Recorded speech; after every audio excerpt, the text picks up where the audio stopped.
Welcome to Coffee with Congress, a new podcast by the Veterans Education Project, where we truly get to know members of Congress and key government officials. Every episode, we ask questions that have absolutely nothing to do with politics, policy, or legislation. Yeah, nothing to do with their actual jobs. So instead, we focus on getting to know the real person behind the office. Today, we have the chance to hang out with Congressman Van Taylor from Texas's 3rd District. Congressman Van Taylor served in the Marines and reached the rank of Major. Listen in now as we speak with him in his D.C. office. So it's all these questions are super easy. Like, for instance, what's the dumbest way you ever hurt yourself? Dumbest way I ever hurt myself? Okay, so I went to the Marine Military Academy in Harlingen, Texas for a summer camp. Okay. And I really loved it. That was really great. It was my first kind of Marine experience. I'm like, gosh, I got it. This has got to be part of my life. I got to do this.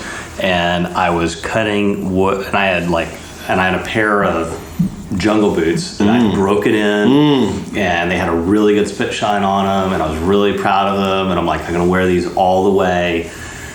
And then I was cutting a tree with an axe, and the axe went off the tree and chopped my foot and destroyed my boot. And the boot was what I was really mad about, that I lost my jungle boot. The foot was okay though? The first doctor looked at me and said, "You're never going to be able to walk again." What? Properly. The next doctor said, "Well, you might be able to. You may be able to walk, but I doubt you'll be able to run." And I was actually playing football about 6 weeks later. Wow! So all right. Wow! Dodged the bullet there. I beat the odds on that one, but I did lose the boots, and I still remember losing the jungle boots. I remember my first pair of jungle boots too. There's something about and I had like a little brass on like the eyelets, eyelets, and they were all shiny, and it was just perfect. Now, was it the multicolor? Was it like the green black, or was it was green black? Oh, the green, yeah. So old awesome. School, So awesome. I was like, wow, I'm gonna wear these to OCS. It's gonna be awesome. That's such a bummer, and you lost them. You're like, that is rough. That's rough. All right, hard experience. All right, so Clark, Texas, formerly Clark, Texas, renamed itself to Dish, Texas to get free TV. Wow. Yeah, I don't know if you know that. That's a fact. That's good. I know that towns in Texas have changed their names. Yeah, that's true. For corporate sponsorship. So, so I actually grew up. I was born in Dallas. Okay. Second generation Texan. My mother was born in Dallas. Her mother was born in Dallas. Well, I grew up in Dallas, so yeah. So 5 generations of my family have been born in Dallas County. But I actually grew up in Midland, Texas. Okay. And Midland, Texas was originally not Midland, Texas. It was Midway, Texas, because it was midway between Dallas and El Paso. Right on the train. Okay. Right. And they found out there was another Midway, Texas, and so there was a they had a discussion, and so the Midway Wars. The Midway Wars, and the Midway Wars with my Midway changed its name to Midland. But I feel like it's a missed opportunity. If they changed their name to something that could have gotten them free stuff, I think it's a good move. Yeah, I mean, like, changing to Dish Texas is to get Dish Network television for free. That is, that's a pretty smart move. So Dr. Pepper was started in Waco, Texas. Waco should change its name to Dr. Pepper. Well, but see, it's now headquartered in Plano, so maybe Plano should change its name. Maybe Plano, right? So my question is, maybe they got like competitive. Yeah. My question is, if someone offered you, what would they need to offer you to be willing to change your name? What's my name? Yeah, what's the thing? Is there a money number? Wow. Or is it like some sort of product? How far are you willing to go? Yeah, this is yours. Lifetime supply of. Well, lifetime supply of what to change your name? This is an endorsement. We'll say Dr. Pepper. We're going to change your name to Congressman Dr. Pepper. What would that take? A lifetime supply of Diet Dr. Pepper. I mean, that would be pretty far. I mean, and it wouldn't be that big a deal. You just call me Doc. Right. I mean, Van, Doc Taylor. I mean, like, it's I like it. Three-letter name. I mean, you don't have to change the yard size too much, right? Right. I like it. Doc Taylor for 2020. Yeah, Doc Taylor 2020, and just it's short for Dr. Pepper. Yeah, I love it. I love it. Dr. Pepper, we expect a PAC contribution. That's right. Well, actually, I am actually so there's a bicameral bipartisan caucus for Dr. Pepper for soft drinks. Yes. Called the Can Caucus. The Can Caucus. That is awesome. Carbonated and non-alcoholic. Can Caucus. Amazing. Yeah. And so I've been in Congress for 120 days, but I'm already running something. Just there you go. Did you start it? Did you originate the Can Caucus, or was this already established? They asked me to come in and step in. And I think they try to get so I've got the Dr. Pepper piece, and they try to get the Coca-Cola. Is this a newer caucus? I feel like I have not heard of it. No, I think it's been around. It's been around. So anyway. So got to stand up for the locals, right? I represent my people, and I represent. There you go. You represent them. I represent my people. That's right. Well, I think this is we're going to kind of transition back and forth now. All right. Speaking of good representation, something that like young people I think are really interested in is just kind of routines, right? So I'd love to kind of just hear what the first 60 minutes or 2 hours of your day looks like and why. Do you have any sort of morning rituals that you go through? Yeah. And just kind of give us an overview of that. Okay, so I get up at 5:45. Okay. Roll to the house gym. We have PT at 6:30. All right. And so I do a CrossFit routine. It's bicameral CrossFit routine that I do. In the house gym. And so there are, anywhere between half a dozen and a dozen of us. I levy a request that I can join you for a morning WOD at some point in time. It is, anyway, so Markway Mullen is a former MMA fighter from Eastern Oklahoma, and he leads that, and it's really a lot of fun. Anyway, so that's kind of that's sort of my wake up. That is a very important. Yeah, so that ends at 7:30, and then I get ready, and then I'm usually here at the office by 8. Okay. Ready for the day. All right. Ready to make it happen. I like that. So a workout every morning. All right. So now, over the last few years, right, what purchase or gift of $100 or less has influenced your life the most, and why? I would definitely say that is the Fitbit. Because the Fitbit. Talk to me. So like the Fitbit, you're hacking your life. Yeah. So the Fitbit caused me to go from about 6,000 steps a day to about 11,000 steps a day. Very cool. And that actually caused feet pain. So then I had to get insoles. Wow. So I'm wearing insoles right now. Okay. All right. So that is unquestionally. Something Fitbit price is like just it escalates. Yeah, you're buying a Fitbit, but then you have to get insoles, and then you're getting Tylenol. Yeah, no. And then the insoles is like then your shoes will fit in the shoes. Oh, you gotta get new shoes. You get new shoes. Oh my God! So, the Fitbit has a lot of hidden. I'm just saying, like that has definitely changed. That has engineered the world. The Van Taylor world's a little different for having gotten the Fitbit. The Fitbit has some secret costs. And then that in turn has caused me to lose a few pounds. Oh, nice. And I've been weighing myself more. And so anyway, so it's all good. So they get to buy a new scale. The prices go on. But Fitbit's probably paying him to talk. All right, so they're not in my district. I should work on that. There you go. All right, so how old are you right now? I am 46. 46. All right, we're going to split the difference. Okay. 23. 23, yeah. All right. You are looking at your 23-year-old self right now. Yeah. What advice do you give him right now with what you know? It's all going to be just fine. Just do what you're doing. It's going to, I don't think, honestly, everything panned out just great. I was really lucky in Iraq.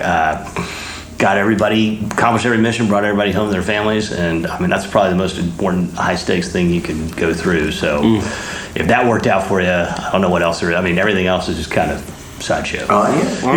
All right. What's the most terrifying native of Texas? Scorpions, rattlesnakes, or brown recluses? Ooh.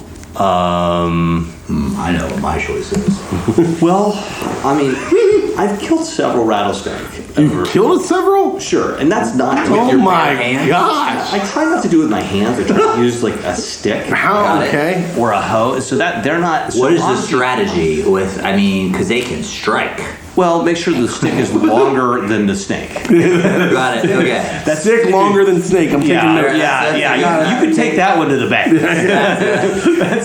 That's a proven technique that works every time. If the stick is shorter than the snake, you're in trouble. It could be bad. Yeah. So which one's more ferocious? The scorpion, the rattlesnake, or I would say the brown recluse is definitely scarier to me because that's something, the rattlesnake rattles before it strikes you. Uh-huh. And so you may be wondering, so the Gadsden flag, which is the yellow flag with the with a rattlesnake that says "Don't tread on me." Right. So that the colonists, because there are rattlesnakes in New England. Yeah. Rattlesnake, and the New Englanders liked the rattlesnake because said, "Look, it'll rattle before it strikes you."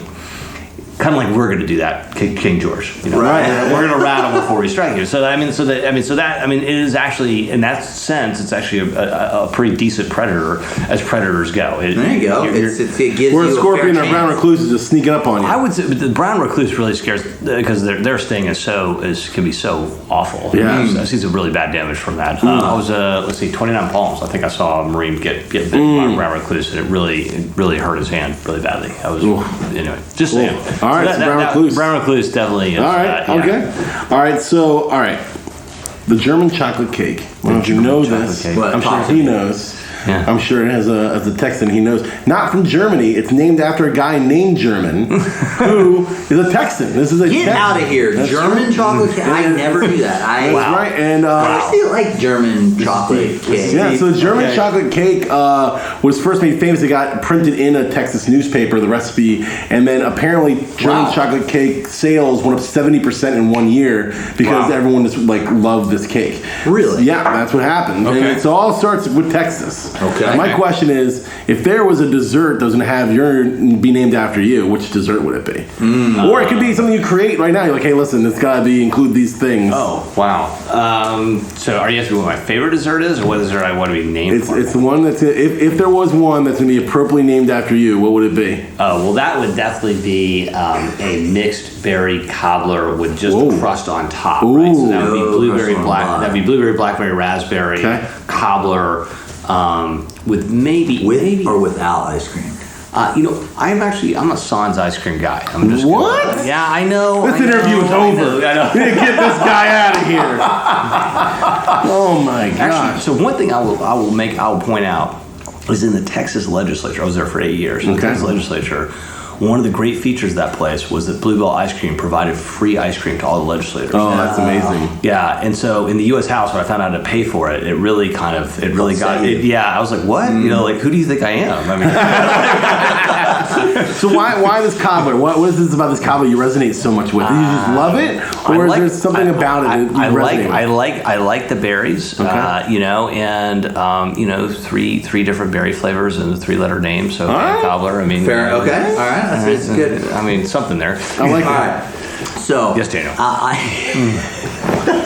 ready for the next one. You ready? You ready? Okay. All right. So one thing that I think is always fascinating to kind of hear is how people can end up changing their views or changing their mind on things. Yeah. So what's something over the last few years that you changed your mind on, and why? Okay. Well, I will. Okay, so I'll step back for 1 second. I'll make this comment, and so people, legislators, they see this very quickly as they start to vote. Right? They see, wow, nobody votes the way I vote. Everybody has a unique vote, like voting pattern is like a fingerprint. Okay. Everybody has so your voters. Right. They can never vote for someone who's exactly like them because that person doesn't exist, right? And if you think you agree with somebody all the time, go home and ask your spouse. Say, hey, do we agree all the time? And then you'll be told absolutely not. And you don't even really agree with yourself chronologically. But I think, and this is a little bit of a buzzkill here, but something that I've found since my short time here in Congress is a lot more broken than I thought it was. And so that has been. I knew it was broken, and I understood that, but just coming here and operating within Congress has been eye-opening in terms of the ways that it's broken and how it's broken. And it changed your mind on just the state of the government. It has certainly made me think I'm in the right place. Yeah, I mean, that's cool. I need to be here to try to go fix this. I mean, I think a lot of people, and it's really important, for the future of the Republic to have a functioning legislative body. And unfortunately, Congress is having a really hard time doing really basic stuff. So within that vein, you that was really deep and dark. No, that's good. This is great. No, that's fine. Actually, I have one question. Go for it. That. You said it's broken. I was wondering, do you mean compared to the Texas legislature? Yeah. So I'll use a basic. I'll give you one symptom that's very obvious. Anybody can see it, and that is that so Congress. I think last month they missed their 17th budget deadline in a row. Right. So they haven't passed a budget on time in 17 years. Yeah. The state of Texas has passed every budget on time since 1963. Mm-hmm. Right. So you kind of look at those two and you say, okay, these guys always get it right. And it's cultural. There's like an understanding. Like we ask a state rep or a state senator in Texas, hey, what's the most important thing you're going to do next session? Certainly in the top 3 list, top 5 is going to be, I'm going to pass a budget. That's really important. And you ask a congressman, do you think it's even possible to pass a budget? Like, no, I have no expectation of that.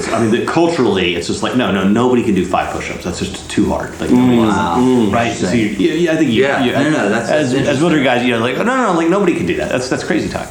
Well, so speaking of crazy talk, okay, all right. I'm going to ask a series of 3 questions here. We're going to kind of highlight some insanity. Okay. So, do you believe in aliens? Do I believe in aliens? I think there is life. Okay. What about Yeti or Sasquatch? Yeti, I don't know. I don't think I do. Okay. What about Chupacabra? Yeah, definitely not. Okay. All right. So, what is something that you believe in that other people might think is insane? So that I believe in, other people might think is insane. Wow, that's a really good, deep question. Honestly, I think the thing I get the most these days is this guy's insane. He thinks he can fix Congress. That's probably the thing I get. For whatever reason, people think, you truly believe that you can make a difference. Do think I can fix this place. It's going to take a while, but I think it can be fixed. Well, because the thing I'll make of this is that I haven't met a congressman yet. It's like it's really broken. It's awesome. I haven't found that person. Right. Okay. Like everybody here's like, yeah, we know it's really broken. Like we get that, and we think it's terrible. We can't pass a budget, but they can't figure out why they can't. I think that's a pretty audacious idea. I like it. Like you literally believe that you can change the state of. You have to know where you are, and you have to know where you want to end up. So Congress today has a 13-bill budget system. Okay, well, like who does that? Right. Nobody. Right. Italy doesn't do it. Texas doesn't do it. Plano School District doesn't do it. Most places on earth do single bill budgets, and those work. If you do a 13-bill budget system, we've been trying that for 42 years. It's never worked. Like we've only passed 4 budgets on time in those 43 years that we've had the single bill budget, so the 13-bill budget system. So, anyway. In the same vein as the 13-bill budget policies that may or may not be broken, let's talk about what type of material we should be making boots out of. Because I'm thinking about Texas has cowboy boots is your guys' thing. Okay. You have so many different types of material. What's the best material to make cowboy boots out of? That's what I want to know. Okay. So this is a great question. Okay. I'm really glad you asked that. He's leaning in. It's clear that he's thought about this for a while. He is ready. So I have 4 pair of boots I wear very regularly. 2 a pair of cowhide boots I wear. So the only reason I'm not wearing boots right now is because I was on a plane this morning. Oh. So they all have steel shanks in them, so I can't get security. Okay. I had to take my boots off, so I'm not doing that. Yeah. So I wear rubber-soled shoes to go to and from Texas. Got it. I go from home and up to work. So, but in terms of boots, so I have a pair of ostrich quill boots. Ostrich quill, which I think is a very classic, very noble bird, black. Right. That's very. I'm not really sure it's going to go with that one. Right. I was going to say, but it looks good. It looks good on your feet. It looks good on your feet. And then I have a pair of horned alligator boots. Ooh, the gators. Which horned alligator boots, I think I've gotten the most compliments. I get the most positive comments about that. And then I have alligator that has a little it has the tail has like little horns on the back, and so it's like all. And then the third kind is actually a pair of stingray boots. Stingray boots, with a white diamond on the top. Stingray, and that's a little more out there. Okay. A little more. No snakeskin boots. I do not have I do not have a pair of snakeskin boots, but I'm about to get a pair of congressional boots, and when I do that, like with a congressional seal, right? So okay. I thought it was made out of the hide of old congressmen. No. And I was like, wow, this is really different. I didn't know that was available. But when I got my first pair of horned alligator boots. I got them on and I wore them home and I showed them to my daughters who were then ages 4 and 5. Right. And I said, "You see these boots?" Like, "Yeah, Dad, those are great. Where'd you get those?" I'm like, "Well, I caught an alligator." Nice. And I told the alligator, "I'll let you go, but you have to give me enough of your skin to let me make a pair of boots." Yeah. And the 5-year-old goes, "Really?" And the 6-year-old goes, "No." It's like, they say like that's the Santa moment. Right. Inflection point where like they're like, "Wait a minute," you know. Yeah. So is the horn alligator, is that the best? I think that is. I mean, certainly for me, those are the best boots I've ever had. Is there a comfort difference, or is it just aesthetics? It is purely aesthetics. Okay. It just looks great. Right. For comfort, I mean, if you want to, I mean, for comfort, I don't think you can beat the Oscar. In the notes below, we'll post pictures of these different. And then the other, boots. but the other thing I'll say is that the uppers in cowboy boots are typically kangaroo hide. Wait, Very the soft. Uppers. Okay. The uppers, yeah. So the lowers in a boot is one skin, and then the uppers is another skin. Oh wow! So I have a pair of a pair of all cowhide boots. The other thing I like to do with my boots, I like to have a square toe, right? Square toe. Right. So you can have a really pointy toe, you can have a rounded toe, and then you have a square toe. I like just Breen. I like square toe. Okay. I love this. This turned very fashionista. Yeah. I mean, hey, you were asking. I love it. You went down. I didn't know what I was going down towards, and I'm glad we got there. So thank you. Well, can I tell you a really funny story? Yeah. Come on. So I got these. So I had the horned alligator boots, right? Right. And they had the seal, the seal of the state of Texas on it. Oh, I think it was made out of seals. It said represented. It said Representative Van Taylor, U.S. Texas House Representative. Anyway, and Scott Turner, who I mentioned earlier, who played for the NFL, he's running for state representative in Frisco, Texas, a district just north of mine.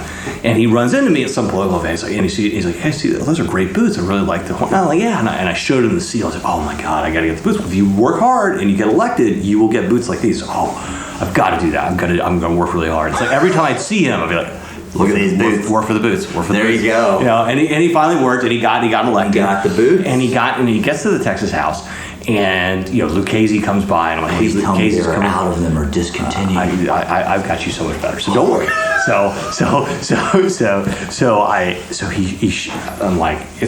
He goes to Lucchese and he orders the horned alligator boots. Okay. With his name on it, and state seal, all that stuff. Everything. And I'm like, man, I cannot let him get away with this. So I go and I order the Stingray boots, right? And so the Stingray boots come in the mail. And okay, as a rule of thumb, when you get brand new cowboy boots, do not wear them all day because you'll kill your feet, right? You have to break them in. You need to wear like an hour. It's like brand new Army boot. You don't want to so there's I was like, no, I got to wear these all day. So I like put them on. Like 2.5 days later, my feet are just absolutely killing me. He comes up to me, "Hey man, I got the new boots," and he points to his boots, and they're horned alligator. I'm like, "Dude, that's last session's boots." "Nobody told you? It's Stingray this time." "Oh my God, I'm so sorry." And he's like, "What?" I'm like, that is awesome. Yeah, that is awesome. What's like the so I was thinking, because Texas loves armadillos. Okay, yeah. How many armadillos do you think you confidently could handle at one time to try to take you down? How many you're like, you know what? How many? I can take. Okay. When are you gonna feel outnumbered? And what is your strategy? Like, it depends. It depends on. Now, are armadillos aggressive? I think they could be. I know they jump. They skitter. They skitter. So how many skittering armadillos? Like, they're coming. Okay, they're just. But coming. my question is, am I armed with? No. It's just you. You just got. The 45. You're you and yourself. You. How many armadillos? No weapon system. No weapon. You can kick and stomp and punch and bite, but that's it. Square toe boots, right? Square toe boots. I got the square toe boots. All right. Yeah. That's an How many armadillos is it going to take to overpower you?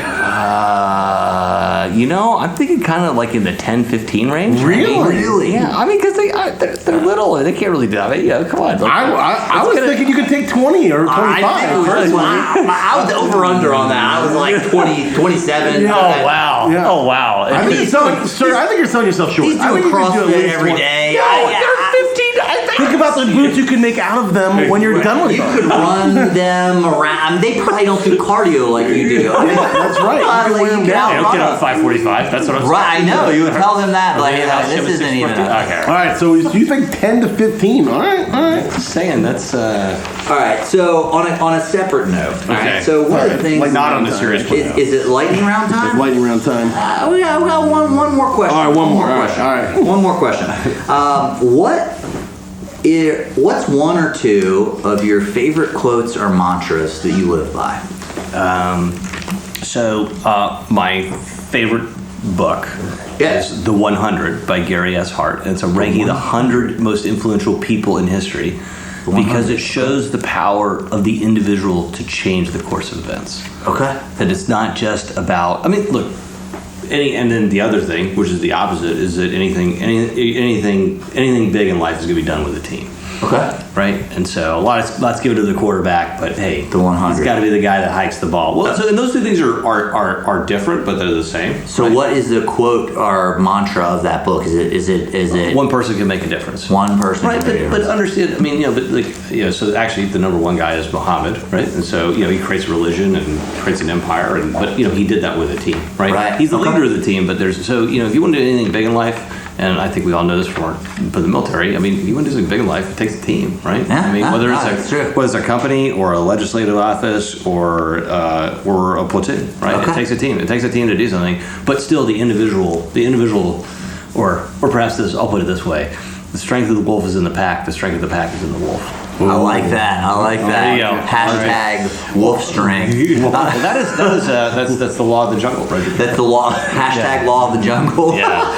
All right. So now we have transitioned into what I call the lightning round. Okay, lightning round. All right. So boy. Steve is going to shock you if you don't just give a quick answer Okay, and go all on right. to the next one. Yes, no, 10. Okay. All right. All right. Ready, set, go. When you were a kid, what did you want to be when you grew up? Businessman. A businessman. Okay. What flower would you say most characterizes you as a person? Blue bonnet. A blue bonnet. Okay. What nickname do your close friends call you, or maybe your mother? Vanimal. Not my mother. That's awesome. I don't even want to know. All right, cool. If there is a fight, an MMA fight against the following two comic book characters that he's about to name, who wins? Thor versus Spider-Man. With or without the hammer. Oh, he's got the hammer. It's a part of the package. Oh, Thor. Thor. That's correct. Okay, all right. You have successfully passed the lightning round. The floor is yours. You can talk about whatever you want. Any pet projects, anything you're working on. It's all yours, my friend. Anything you want to kind of tell, the listeners, go for it. Well, it's just been a pleasure to be here. Appreciate you guys saying this. And if you happen to live in the 3rd District of Texas, I have a 100% meeting policy. So I've met with every constituent that's ever asked to have a meeting with me as many times as they want. So I work for the people that live in my district, and it's an honor to represent them. And I feel very privileged to be here, and I'll work hard to fix Congress. All right. That's awesome. Cool. Very cool. Well, thanks for meeting with us, and it was a great time getting to know you. And for sure, good luck on fixing Congress. It's an easy task, so I'm sure you'll have it handled. Absolutely. Thanks again for having us. Thanks for listening to Coffee with Congress. It was really great getting to know Congressman Van Taylor, the Vanimal, and all of his love of boots and all things boot fashion. So thanks for listening. Subscribe to our podcast anywhere you get your podcast. We are everywhere. Leave us a review. Let us know how we're doing. Remember, the Veterans Education Project is always preaching possibilities.